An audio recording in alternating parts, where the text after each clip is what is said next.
हर रोज एक नई कहानी देखने के लिए चैनल को सब्सक्राइब करें और बेल आइकन को दबाना ना भूलें।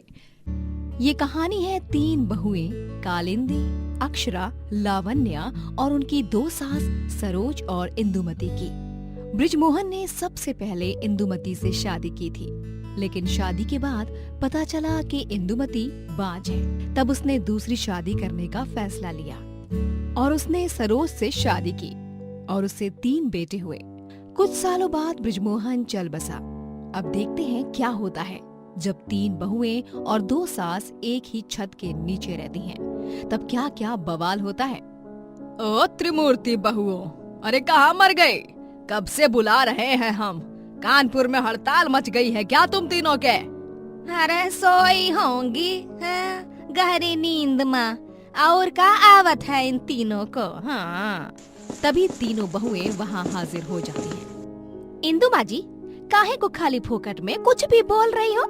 आ ही रहे थे ना, बस बहाने दे दो आप लोगन को हमरे बारे में बुराई करे के खातिर। हाँ, अरे नारी हमरी फूल सी बहू, तू तो हमारी सबसे फेवरेट बहू है, तुझे थोड़े ना हम कुछ कहेंगे। आप दोनों का भारत मिलाप हुआ हो तो आप दोनों सासू माई बताएंगे कि क्यों भोपू की तरह बजे जा रही थी आप दोनों इतनी सुबह सुबह। हाँ वही तो। वो क्या है कि हमारे ना सर में बहुत दर्द हो रहा है, सारी नसें फटी जा रही हैं। इसीलिए हम चाहते हैं कि कालिंदी बहू तुम ना वो तेल की शीशी उठाओ और हमरे सिर की मालिश करो। और अक्षरा बहू तुम ना हमारे लिए गाजर का हलवा बनाओ, बहुत मन हो रहा है खाने का। और लावण्या बहू तुम वो शाम के भोग प्रसाद को बनाने की तैयारी में लग जाओ। ठीक है सरोज माँ जी। 1 मिनट, का ठीक है? हाँ? का ठीक है? अरे ओ सरोज मैडम, ये तीनों तुम्हारी ही नहीं हमारी भी बहुएं हैं। हाँ, और ये तीनों वही करेंगी जो हम कहेंगे। का बहुओं? ओ इंदुमती, याददाश्त उम्र के साथ कमजोर हो जा रही है तुम्हारी। अरे भूलो मत, बृजमोहन जी ने हमसे शादी की थी क्योंकि तुम बाज थी, और इन तीनों के पति हमारे बेटे हैं। 9 महीने हमने उन्हें अपनी कोख में पाला है। हम उनकी देवकी माँ हैं, तुम तो उनकी यशोदा माँ ही ठहरी। तो जब ये तीनों हमारे बेटों की बीवियाँ हैं, तो इन तीनों पर तुमसे ज्यादा हमारा हक है। हाँ, बस फिर क्या होना था। इसी बात पर दोनों सासों में कहासुनी शुरू हो जाती है। तुम्हारी इतनी मजाल? अरे बृजमोहन जी ने तो हमसे ही प्यार किया था, उनकी पहली बीवी हम हैं, और इन तीनों बहुओं पर भी पहला हक हमरा ही होगा। हाँ। नहीं, ये तीनों मेरा कहा गया काम करेंगी। नहीं, अक्षरा बहू जाओ बम ले आओ। बम? लेकिन इंदु माँ जी, बम क्यों? कहाँ फोड़ना है? अरे बम, वो मालिश वाला। ओ बम, ओके। ज्यादा खी मत करो, हमरे घुटनों की मालिश करो। हाँ, और तुम कालिंदी बहू जाकर प्याज के पकौड़े तलो, और लावण्या बहू तुम हमरे कमरे की अलमारी को साफ करो, धूल बहुत जम गई है उमा। उका है फिर चूहा लोगन आके अपन डेरा जमाएंगे और हमरे महंगे महंगे सुंदर सुंदर कपड़े और बाकी का कीमती सामान खराब हो जाएगा। हमने कह दिया ना, ये तीनों बहुएं मेरी ही सुनेंगी। तभी परेशान होकर तीनों बहुएं एक ही बार में चिल्लाती हैं। बस बस बस। सरोज माँ जी, इंदु माँ जी, कितना लड़ेंगी आप हम तीनों के लिए? वही तो, हमरे तो कान के पर्दे फट गए भैया। भूलिए मत, हम तीनों भी आप ही की बहुएं हैं, और आप दोनों के जो भी काम है हम तीनों आपस में मिल बांट कर उन कामों को पूरा कर लेंगे। एकदम 100% सही कह रही है जिज्जी। फिर तीनों बहुएं मिलकर दोनों सास का काम करती हैं। रात में पूरा परिवार जब साथ में खाने की मेज पर खाना खा रहा होता है, तभी कालिंदी का पति मोहित, अक्षरा का पति ओंकार और लावण्या का पति चंदन भी मौजूद होते हैं। और हमारे तीनों लल्ला कैसे हैं? कारोबार कैसा चल रहा है? आपके तीनों लल्ला एकदम लल्लन टॉप है सरोज माँ, और कारोबार भी एकदम फर्स्ट क्लास चल रहा है। और ये सब आप दोनों माओ के पवित्र आशीर्वाद के कारण ही है। चलो, ये तो बहुत ही ज्यादा अच्छी खबर सुनने को मिली है, मन को राहत मिल गई। जय सिया राम। सरोज और इंदुमती दोनों भी बेटों के सामने शांत रहती, लेकिन वो अपनी लड़ाइयाँ और झगड़ों से बाज नहीं आती। वो दोनों रोजाना लड़ाई करके अपनी तीनों बहुओं का जीना दुश्वार कर देती हैं। हमने कह दिया तो कह दिया, आज खाने में बैंगन का भरता ही बनेगा और तुम तीनों को हमारी बात ही माननी होगी आज। नहीं, आज खाने में कढ़ाई पनीर बनेगा। हमारे तीनों बेटों को पनीर बहुत पसंद है। तुम तो ऐसे कह रही हो जैसे कि वो तीनों तुम्हारे बेटे ही हैं और हमरे क्या, हमरे दुश्मन। हाँ, तुम तो एक नंबर की नासपीटी हो। हाँ। नासपीटी होगी तुम। बहुओं जाओ, हमने फ्रिज में पनीर काट के रख दिया है, जाकर बढ़िया सा कढ़ाई पनीर बनाओ और अपने पतियों का दिल जीत लो। और हाँ, मक्खन डालते वक्त कोई आनाकानी मत करना, मेरे तीनों लड्डू गोपाल को मक्खन बहुत पसंद है। लेकिन हमारी बात तो सुनो इंदु माँ जी, अब बहस का है? हम तीनों के पति देवन को पनीर ही पसंद है तो बना देते हैं ना वही। काहे को इतनी सी बात का इतना बड़ा बतंगड़। हाँ। तीनों बहुएं इंदुमती को चुप कराती हैं और कढ़ाई पनीर ही बनाती हैं। दोनों सास में रोज का युद्ध तो जारी रहता है, लेकिन एक दिन तो पानी सर के ऊपर चला जाता है। मोहल्ले की विमला काकी के बेटे गिरीश की शादी होती है और उसमें जाने के लिए दोनों सास सुंदर से तैयार हो जाती हैं। वो दोनों तीनों बहुओं के पीछे हाथ धोकर पड़ जाती हैं और कहती हैं, अक्षरा बहू, लावण्या बहू, कालिंदी बहू, तुम तीनों मुझे तैयार कर दोगी? वो दिवाली के दिन जैसे तुम तीनों सजी थी, क्या मेकअप लगाया था, आहा, वैसे ही कर दो ना मेरा भी मेकअप। और हाँ अक्षरा बहू, तुम ना मेरे बालों को भी वो क्या कहते हैं, हाँ, बालों को स्टाइल कर देना, एकदम पुराने जमाने की हीरोइन सामान लगने चाहिए हम। आहा, सबकी नजर सिर्फ हम पर ही छाई होनी चाहिए। इतने में इंदुमती वहाँ आ जाती है और वो चिल्लाती है, एक मिनट, ये तीनों तुम्हारा नहीं हमारा मेकअप करेंगी। हाँ, बहुत हुआ तुम्हारा सरोज, ये तीनों हमारे बहुए हैं, हमारा कहना ही मानेंगी। बहुओं, तुम तीनों से हम कह रहे हैं ना, आज तुम तीनों ना नुकुर नहीं कर सकती। हाँ, तुम तीनों को हमारा मेकअप करना ही होगा, वो भी हर हाल माँ। लेकिन इंदु माँ जी, लेकिन वेकिन गया तेल लेने, हमका नहीं पता। जब देखो तब आ जाती हो हमारी बहुओं के और हमारे बीच में। हैं? तुम्हें कितनी बार बताए कि इन तीनों पर सबसे ज्यादा हमारा हक है। नहीं, तुम जाओ पार्लर में, ये तीनों बहुएं तो हमारा ही मेकअप करेंगे आज, जाओ। नहीं, तुम जाओ, हम काहे जाएं? और फिर से इंदुमती और सरोज में बहस छिड़ जाती है और तीनों बहुएं इतनी परेशान हो जाती हैं कि उनका गुस्सा 7वें आसमान पर पहुंच जाता है और वो तीनों अपना बोरिया बिस्तरा बांधती हैं और घर छोड़कर जाने के लिए बाहर निकलती हैं। बस, बहुत ड्रामा देख लिया आप लोगों का, अब और नहीं सहन हो सकता है। हाँ, इसीलिए हम तीनों घर छोड़ के जा रहे हैं। अपने पतियों से जुदाई मंजूर है, लेकिन आप दोनों जैसी सास के साथ रहना, वो भी एक छत के नीचे, कतई मंजूर नहीं। हाँ, चलो निकलते हैं। तीनों बहुएं घर छोड़कर निकल ही रही होती हैं कि उतने में सरोज और इंदुमती उन्हें रोक लेती है। रुक जाओ बहुओं, रुक जाओ, हमें माफ कर दो, हम दोनों आपस में नहीं लड़ेंगे आइंदा से। हाँ बहुरियों, हमका माफ कर दो, हम फिर कब्बो नहीं करेंगे ऐसा। सरोज और हम सौतन नहीं, सहेली की तरह रहेंगे, राम जी की सौगंध। हाँ। दोनों सास की बिनती को सुनकर तीनों बहुएं मान जाती हैं और फिर से घर में रुक जाती हैं और आगे से सरोज और इंदुमती झगड़े करना बिल्कुल ही बंद कर देती हैं और सब खुशी खुशी साथ रहते हैं। बलवंत एक गरीब आदमी था। वो हरपालगंज नामक एक गांव में अपनी बीवी उर्मिला और माता पिता शकुंतला और सुरेंद्र संग रहता था।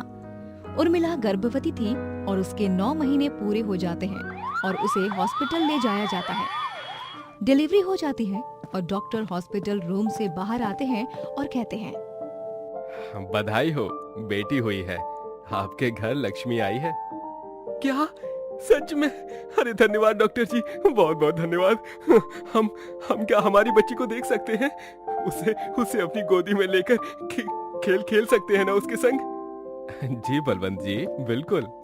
बलवंत और उसके माता पिता शकुंतला और सुरेंद्र तीनों हॉस्पिटल रूम में जाकर बेटी को देखते हैं तो शकुंतला और सुरेंद्र के होश उड़ जाते हैं। वो दोनों देखते हैं कि बेटी तो काली है। वहीं बलवंत अपनी बेटी को खुशी से अपनी गोद में उठाता है। अले अले अले राजकुमारी, हाँ, ओए मेरी परी।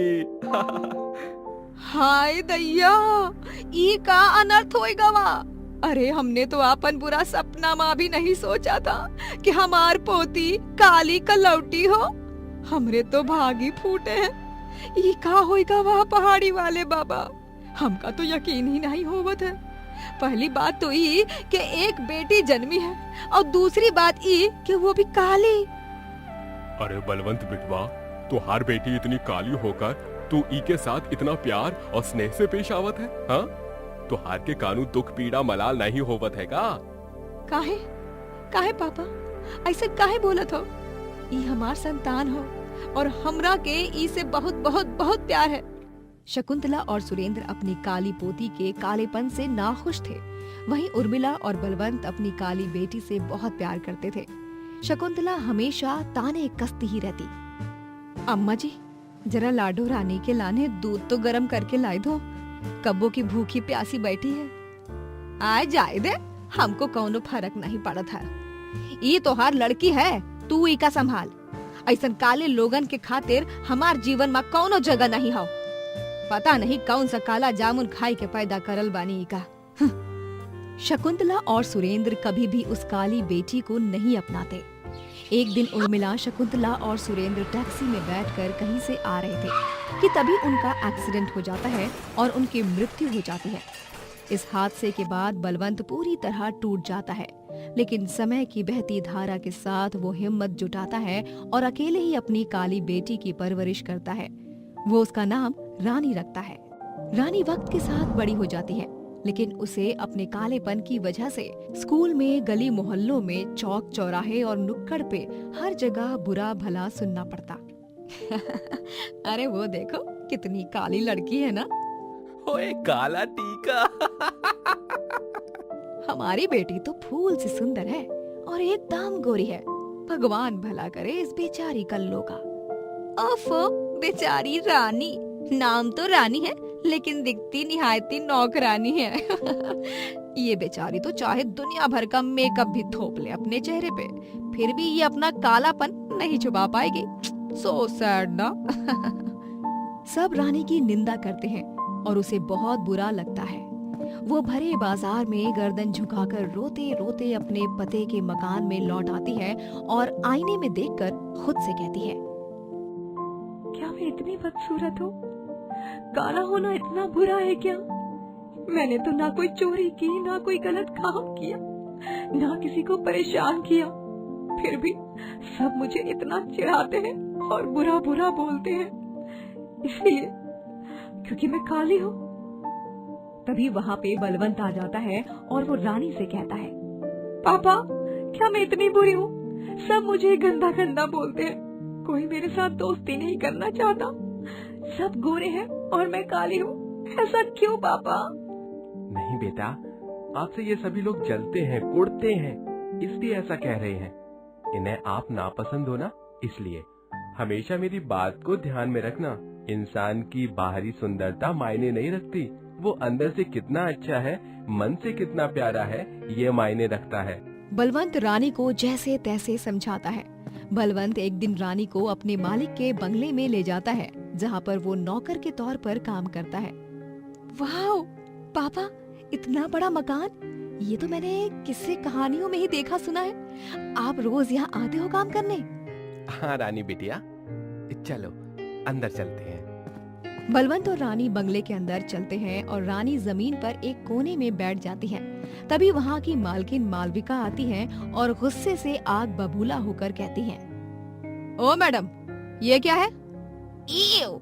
मेरी इतनी सुनहरी सुंदर चमकीली संगमरमर की फर्श पर ये काली लड़की बैठ गई। कौन सी झुग्गी से भागकर यहाँ इस राजमहल में घुस आई रे तू छुटंकी?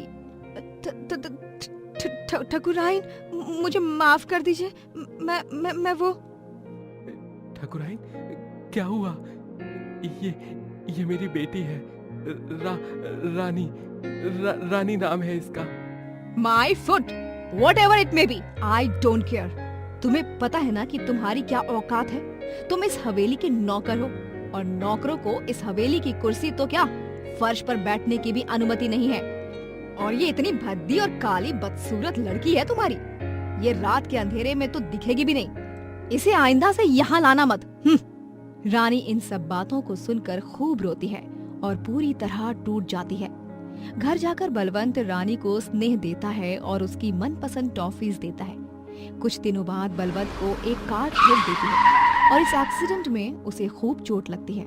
उसे फौरन हॉस्पिटल ले जाया जाता है और तभी डॉक्टर रानी से कहते हैं, रानी बेटा, आपके पापा को सिर पर मेजर इंजरीज लगी हैं, इसलिए तुरंत उनका ऑपरेशन करना होगा और उसके लिए आपको 30,000 का इंतजाम करना होगा, जल्द से जल्द।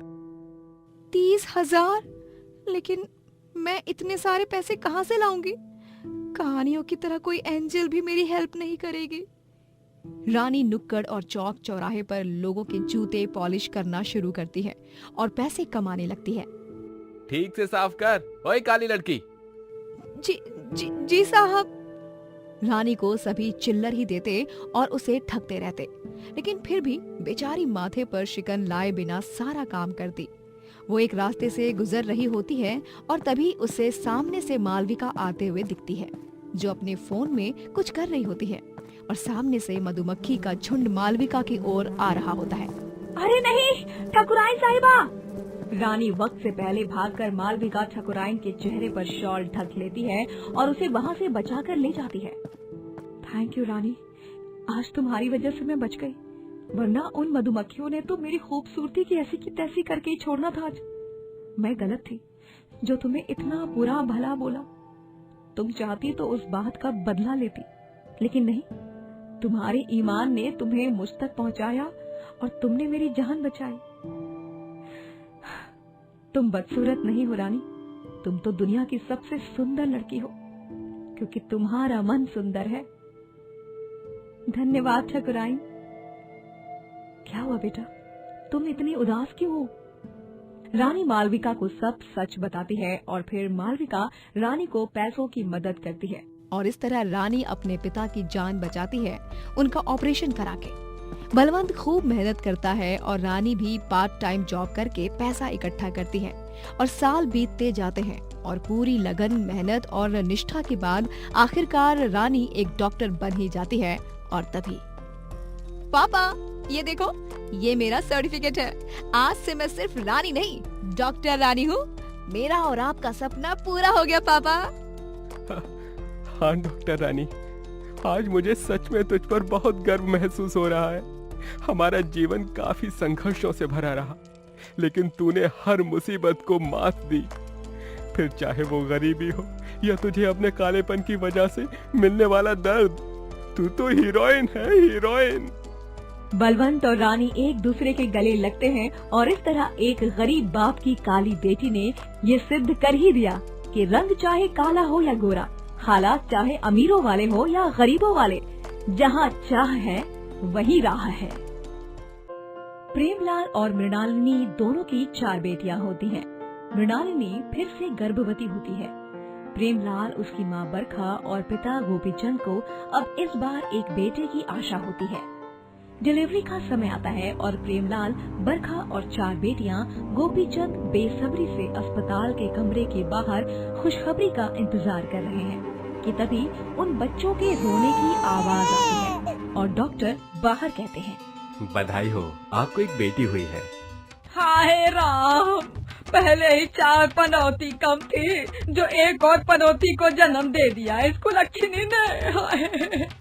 अब तो कोई आस न बची बेटे की। हमारे खानदान का वारिस इस जन्म में नहीं आएगा। अरे हमारे तो भागे फूटे हैं। जब प्रेमलाल हॉस्पिटल रूम के अंदर जाकर मृणालिनी को मिलता है तब देखिए ना जी, कैसी है हमारी फूल सी बच्ची।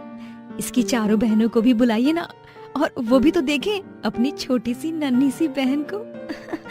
नहीं, अब एक बात कान खोल कर सुन लो, तुम्हारा और मेरा रिश्ता आज से खत्म।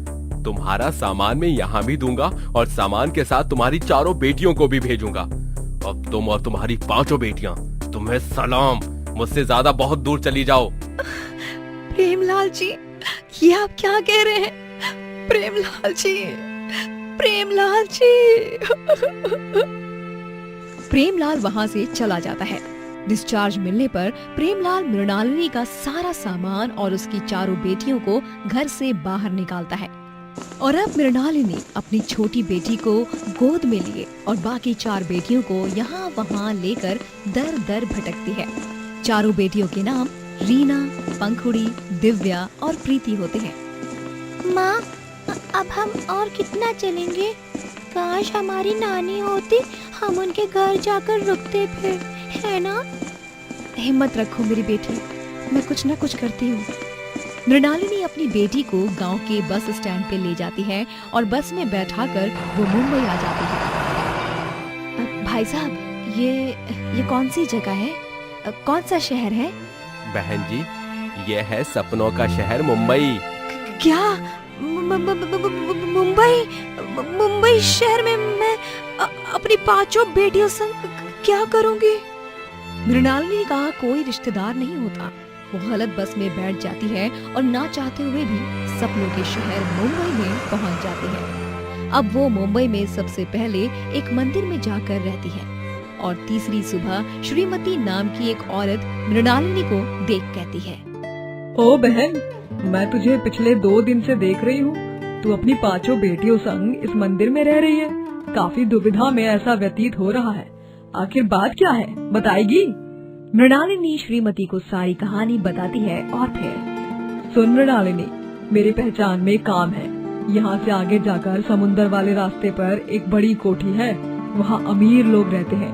वहाँ तुझे नौकरी मिल सकती है। ठीक है दीदी, धन्यवाद मेरी मदद करने के लिए। अरे चिंता ना कर, अब फिलहाल के लिए तू मेरे घर चल और जब तक तू अपने लिए छत नहीं बना लेती तब तक तू मेरे घर पर ही रह।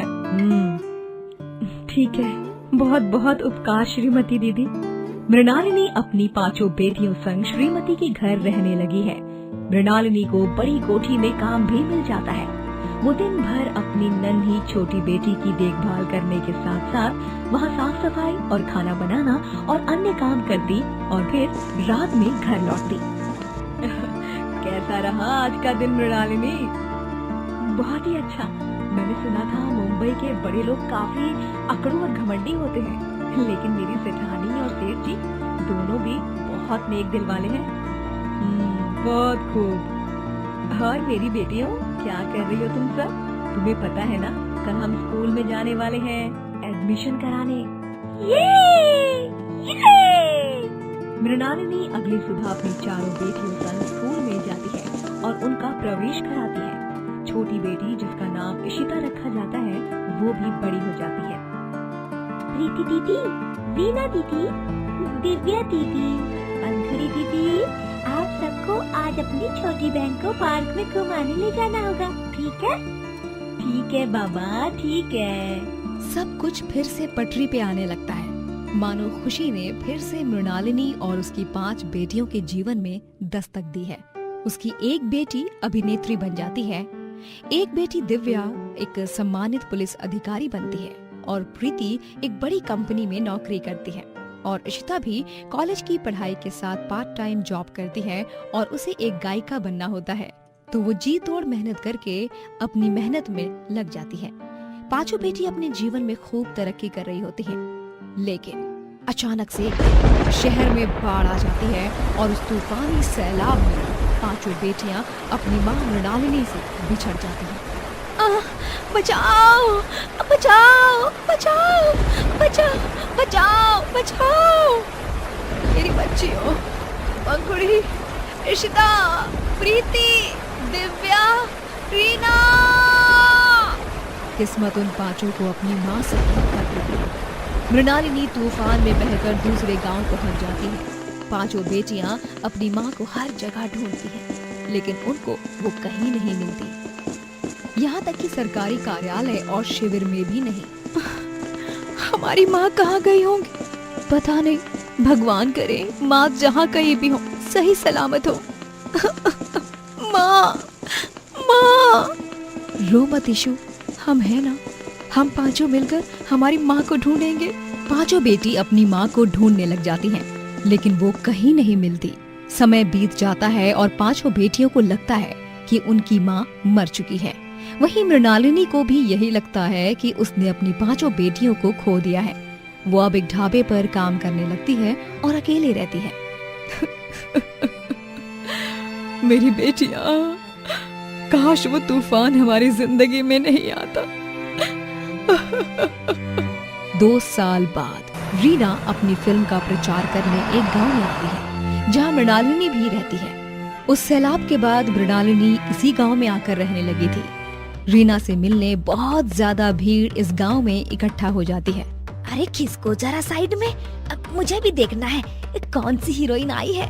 हाँ हाँ, चलो चलो, हम सब देखते हैं। मीना जी, आप कहाँ जा रही हैं? कोई नेता आया है क्या? नेता नहीं, एक बहुत बड़ी फिल्म स्टार आई है। अब हमारे गांव में तो कोई टीवी या अखबार नहीं है, तो हम उसका नाम नहीं जानते हैं। फिर भी फ्री फंड में देखने में क्या गुनाह है। मृणालिनी भी उन औरतों संग आगे जाती है और अपनी बेटी रीना को देख हैरान और दंग रह जाती है।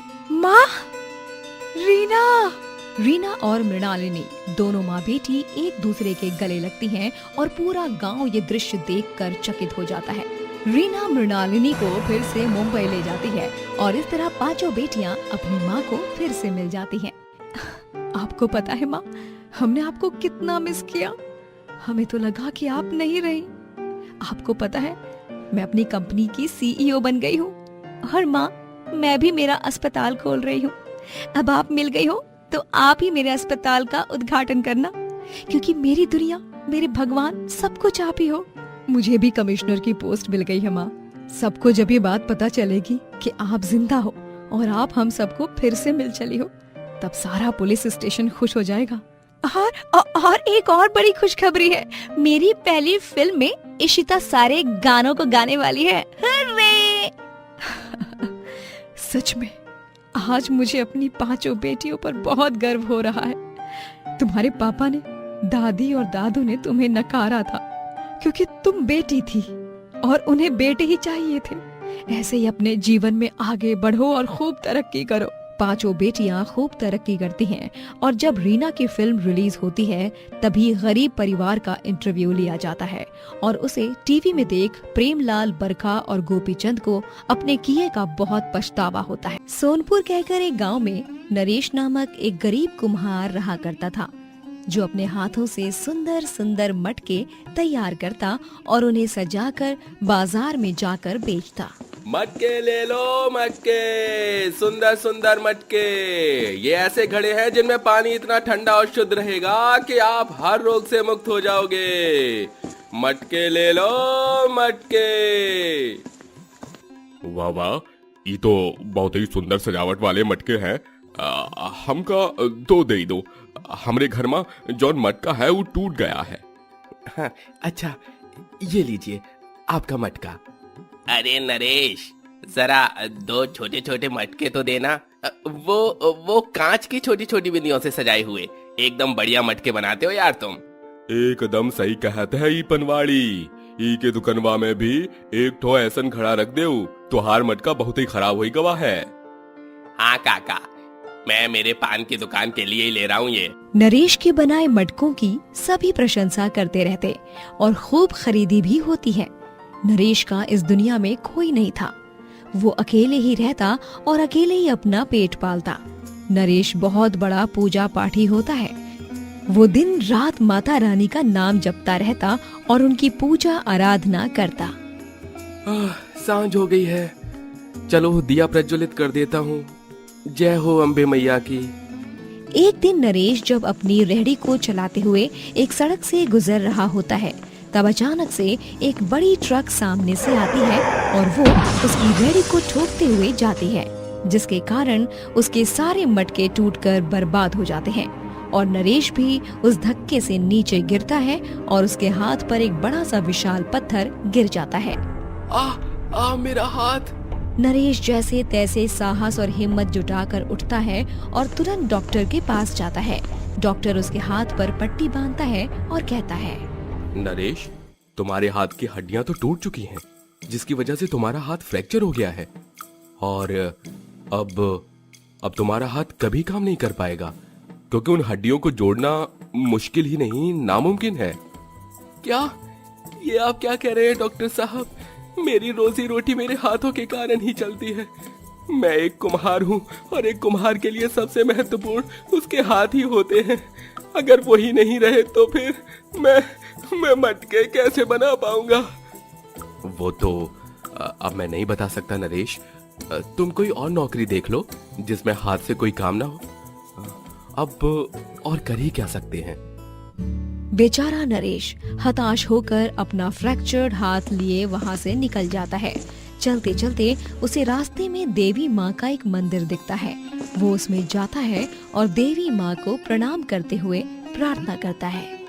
हे देवी माँ, आप तो जगदम्बा हो, सृष्टि की निर्माता हो। हे पहाड़ों वाली, हे जोता वाली, हे मेहरा वाली, मेरे संकटों को दूर कर दो। ये कैसी अनहोनी आन पड़ी है मेरे जीवन में, अब मैं कैसे जीऊंगा एक टूटे हुए हाथ के साथ? बताइए माता रानी। नवरात्रि का पावन पर्व आता है और तभी पूरे गांव में जगमगाहट फैल जाती है। गांव में हर गली मोहल्ले में दुर्गा पूजा के पंडाल और गरबा नृत्य का आयोजन किया जाता है और नरेश भी पूरी भक्ति भाव से माता रानी की पूजा करता है। आज से नवरात्रि शुरू हो चुकी है। मेरी माता रानी जरूर मेरी पीड़ा का मार्ग देंगी, मुझे उन पर पूरा भरोसा है। नरेश अपने एक हाथ से जैसे तैसे एक मटके को सजाता है और उससे घट स्थापना करता है और वो 9 दिन का व्रत भी रखता है, जिसमें वो सिर्फ लौंग के सहारे रहता है और ना तो जल धारण करता है ना ही भोजन। सुबह शाम माता रानी के आगे बैठकर उनके भक्ति गीत गाता है और एक हाथ से ही सारा काम करता है। चलो अब बाकी की पूजा पाठ तो हो गई, बस धूप और अगरबत्ती जलाकर मैं सीधे माता रानी के भोग प्रसाद की तैयारी करता हूँ। एक ही हाथ से वो शीरा भी बनाता है। उसके पास के सारे पैसे खत्म हो जाते हैं और कन्या पूजन के वक्त वो चिंता में पड़ जाता है। मेरे पास जितने भी बचे कुचे पैसे थे सब खत्म हो गए। अब मैं क्या करूं? कैसे बनाऊंगा कन्याओं का भोजन? कैसे करूंगा कन्या पूजन? तभी नरेश को अपनी अलमारी में एक बक्सा मिलता है जिसमें उसने पैसे इकट्ठे कर रखे थे। अरे ये पैसे तो मैंने कई साल पहले इकट्ठा कर रखे थे। चलो अच्छा है, मुसीबत के दौरान माता रानी ने मदद कर ही दी। उन पैसों से नरेश राशन लाता है और शीरा, चना और पूरी का प्रसाद बनाकर माता रानी को चढ़ाता है और 9 छोटी छोटी कन्याओं को भी खिलाता है। काका, खाना बहुत ही स्वादिष्ट है। आपने एक हाथ से कैसे बनाया? हाँ नरेश चाचा, बताइए ना। बच्चियों, जब मन में भरपूर श्रद्धा और विश्वास हो तो अपने आप सारे काम हो जाते हैं, फिर चाहे कितनी भी कठिनाइयाँ क्यों न हो। नरेश कन्या पूजन करता है और उनकी कन्याओं के पैरों को छूकर उनका आशीर्वाद लेता है और फिर इस तरह वो नवरात्रि की पूजा पूरी करता है। नवरात्रि के पूरे होते ही नरेश पूरे गांव में नौकरी की तलाश करता है। कई जगहों पर जाने के बावजूद भी उसे नौकरी नहीं मिलती। नहीं नहीं, हम तुम्हें नौकरी नहीं दे सकते। अरे तुम क्या काम करोगे अपने इस अपाहिज हाथ से? हाँ? पहले जाकर अपना हाथ ठीक कराओ और फिर अपनी बैंगन जैसी शक्ल लेकर नौकरी ढूंढो। ना जाने कहां कहां से मुंह उठाकर चले आते हैं ऐसे लोग। चलो जाओ यहां से अब। लेकिन मालिक मेरी बात तो सुनिए मालिक। वो सेठ नरेश के मुंह पर अपनी दुकान का दरवाजा बंद करता है। ऐसे ही सब लोग नरेश को उसके टूटे हुए हाथ के कारण नौकरी पर नहीं रखते। बेचारा उदास नरेश एक पेड़ की छाया में बैठकर रोता है। माता रानी, ये क्या हो रहा है मेरे जीवन में? मुझे ज्यादा कुछ नहीं चाहिए, मैं कोई शानो शौकत भी नहीं मांग रहा हूँ आपसे। मुझे बस ऐसी नौकरी लगवा दो जिसमें मेरे टूटे हुए हाथ के बावजूद भी मैं सही से काम कर सकूं। कृपा कीजिए माता रानी, कृपा कीजिए, बस थोड़ी सी कृपा। दिन गुजरते जाते हैं लेकिन नरेश को कहीं भी नौकरी नहीं लगती। सर जी मैं आपके ऑफिस में काम कर सकता हूँ। मैंने अखबार में पढ़ा था कि आपके यहाँ चौकीदार की जरूरत है। क्या आप मुझे काम दे सकते हैं? अबे ओ घोंचू, अकल क्या घास चरने गई है तेरी? अरे चौकीदार का हाथ टूटा हुआ होगा तो ऐसे में कोई भी गुंडा मवाली या चोर आकर तुझे 1 मिनट में कुचल देगा। तू क्या करेगा रे नौकरी? हाँ, बेवकूफ बंदर कहीं का। सर जी मैं आपसे विनती करता हूँ, मुझे काम पर रख लीजिए ना। मैं वादा करता हूँ कि नरेश विनती कर ही रहा होता है कि तभी अबे चल जा यहाँ से। वो अमीर आदमी नरेश को धक्का मारकर ढकेल देता है और नरेश सीधा अपने फ्रैक्चर्ड हाथ के बल गिरता है और जोरों से दर्द के मारे चीखता है। मेरा हाथ, माता रानी। नरेश के हाथ से खून बहने लगता है और उसे बहुत दर्द होता है। नरेश वहाँ से उठकर अपने घर के रास्ते जाता है और उसे इतना दर्द हो रहा होता है कि वो चक्कर खाकर नीचे गिर पड़ता है। अगली सुबह जब उसे होश आता है तब वो उठकर खड़ा होता है और आसपास देखता है, और जब वो अपने फ्रैक्चर्ड हाथ को देखता है तब वो महसूस करता है कि उसे अब दर्द हो ही नहीं रहा। वो अपना टूटा हुआ हाथ आसानी से हिला पा रहा है और मूवमेंट कर पा रहा है। अरे वाह, ये तो चमत्कार ही हो गया। मैं अपना हाथ हिला पा रहा हूँ। मुझे तो रत्ती भर का दर्द भी नहीं हो रहा है। ये तो साक्षात माता रानी की लीला है। जयकारा शेरा वालिदा, बोलो सांचे दरबार की जय। नरेश तुरंत माता रानी के मंदिर में जाकर प्रसाद चढ़ाता है और फिर वो मटके बनाकर बेचना शुरू करता है। उसे एक बड़ा ऑर्डर भी मिलता है और एक अमीर आदमी उसे अपनी कंपनी में डिजाइनर मटके बनाने के लिए ऑफर देता है। ऐसे ही कड़ी मेहनत और परिश्रम करके नरेश सफलता की इमारत की ऊंचाई छूता है और एक बड़ा आदमी बन जाता है। लेकिन वो तब भी माता रानी का परम भक्त रहता है और सदैव उन्हें पूजता रहता है। दोस्तों, अगर आपको ये कहानी पसंद आई तो लाइक करें, शेयर करें और कमेंट करके बताएं कि कहानी में आपको सबसे अच्छा क्या लगा।